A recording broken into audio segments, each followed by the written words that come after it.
Hi guys, welcome to the JW and Doctrine channel. So the Czech Republic country, the Jehovah Witnesses are gaining traction as well in that country because of the practices of shunning and also the way that Jehovah Witnesses align to the governments and the governmental officials as well and to the public. So here we've got a short clip of the Czech news, Reflex I believe it's called.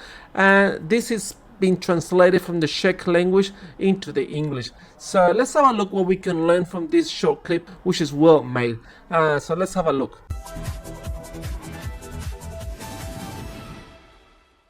They fear losing their family, but say they can no longer remain silent. As the Reflex begins, welcome. We have been approached by several members of Jehovah's Witnesses who have decided to leave the community years later, but they say it's not easy, risking losing loved ones if they do, likening the impending social isolation to death.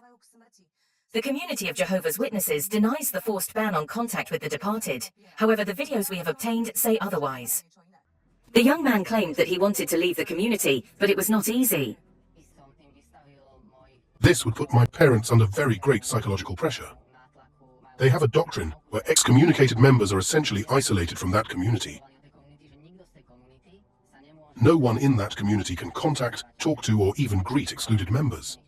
This is the speech to be delivered at a convention hall in the Czech Republic, where leading representatives of Jehovah's Witnesses are also discussing how to deal with departed members. Those parents know. With no one? Yes, with no one. Does it mean our son, our daughter? Does it mean parents? Does this also mean siblings and a close friend? The Bible says with no one. This is a form of death. When a person is truly isolated from social ties, we are simply social beings. We need it, and that's what has a terribly bad impact on a person when all of their loved ones, their family, suddenly, they cut him off completely. An official statement from Jehovah's Witnesses states, when someone is excluded or decides to leave Jehovah's Witnesses, their former congregation may choose to limit or terminate contact with them based on their conscience. But such a person is not rejected or considered an apostate, as some claim. The case also went to the Ministry of Culture.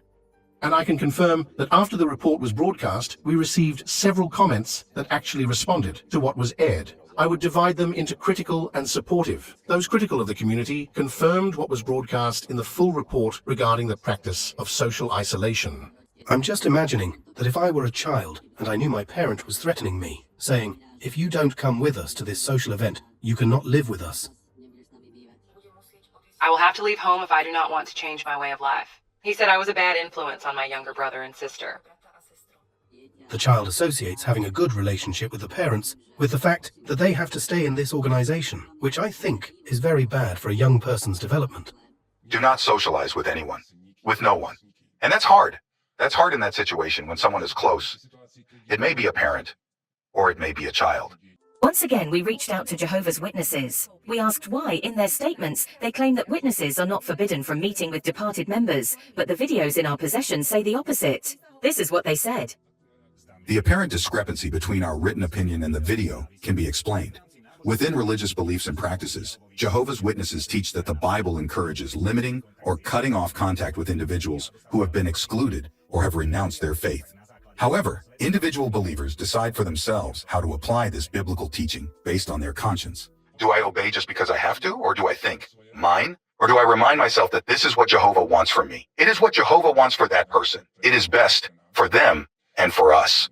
Yes, it is true. He can leave, but everyone who leaves, whether they are disfellowshipped or leave voluntarily, there is social isolation. They should not contact him. It's reminded all the time, it's even in the form that it's the only help you can give him when you don't contact him, because then he realizes he misses you. Mom and Dad understood that they had to be faithful like Aaron. They loved me and wanted me to return to Jehovah. Several complaints about Jehovah's Witnesses are currently being dealt with by the Ministry of Culture. It would be optimal to prove that there is a violation of the law, and then their behavior was modified in some way. However, should this not happen, the last resort is to revoke the church's registration. Jehovah's concern is to protect his pure, holy name first. Second, to protect the purity of the congregation. And third, to help the offender. Well guys, thank you so much for watching, and let's see what we can find for the next video.